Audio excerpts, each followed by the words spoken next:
There were several mass shootings across the country over Easter weekend, leaving many to question yet again about what can be done to curb worsening gun violence in America. William Brangham has our conversation. Judy, this weekend, 2 children were killed and 8 others wounded in Pittsburgh after a shooting broke out at a party. In South Carolina, 2 mass shootings happened just hours apart, one at a shopping mall and another at a restaurant. More than 20 people were injured there. That makes at least 146 mass shootings, where 4 more people are shot so far this year.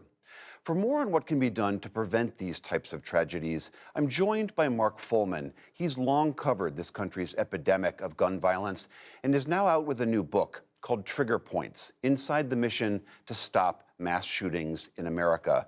Mark Fullman, great to have you on the NewsHour.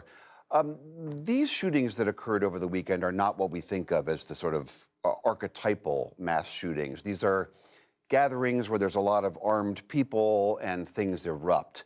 It seems like those are uniquely different and difficult to disrupt.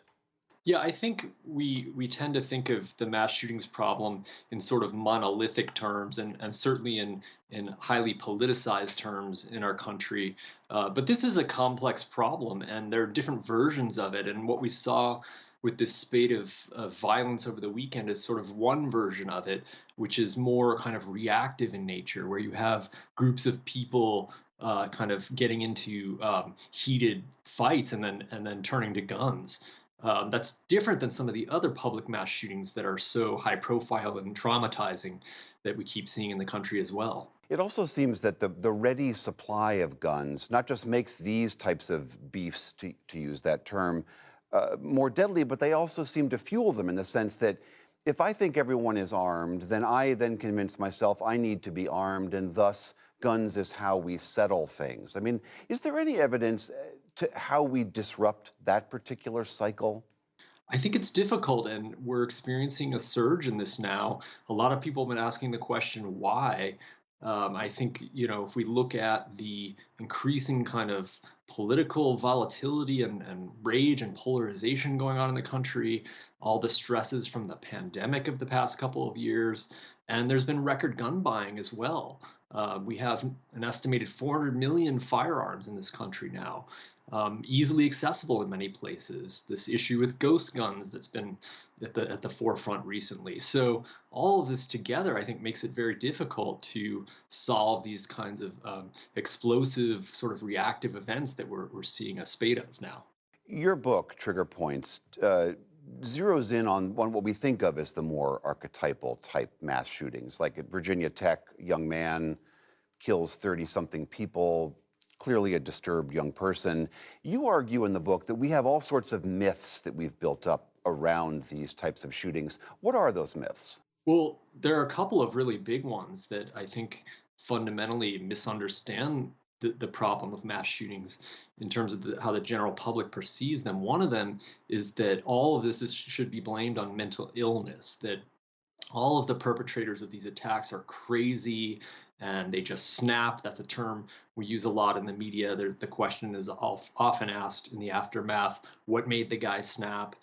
That's not how these cases work. When you study the research into these attacks, as I have for Trigger Points and the field of prevention work that I focus on in the book, you can see that all of these are planned attacks. This is predatory violence. So it's distinct from what we were talking about earlier, which is more reactive in nature.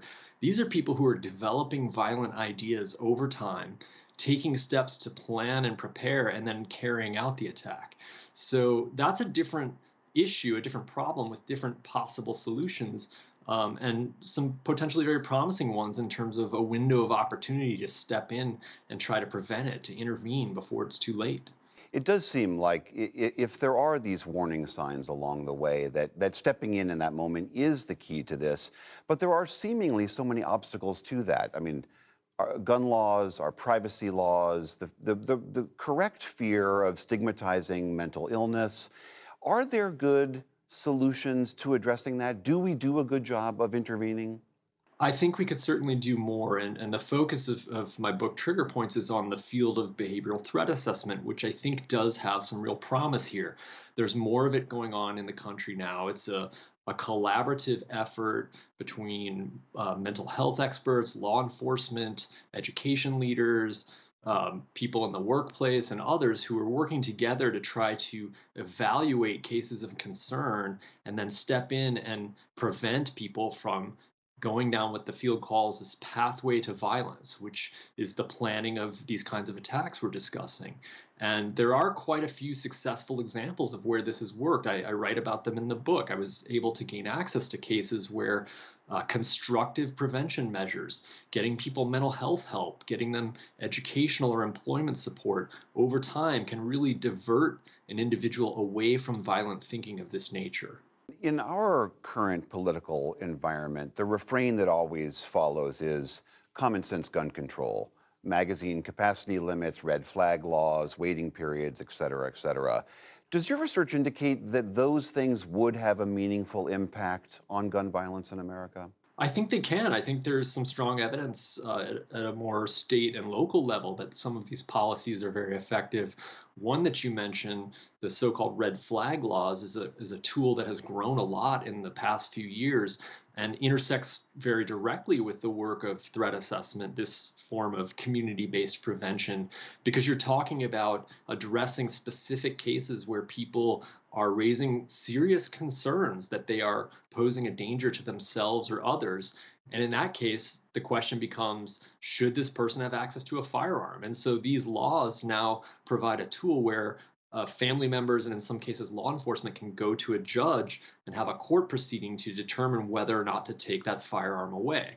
We're always asking the question, how did a person like this mass shooter after the latest one get a hold of a gun? How do we keep guns out of the hands of people who do this? Well, this is one potential tool, and it's been growing.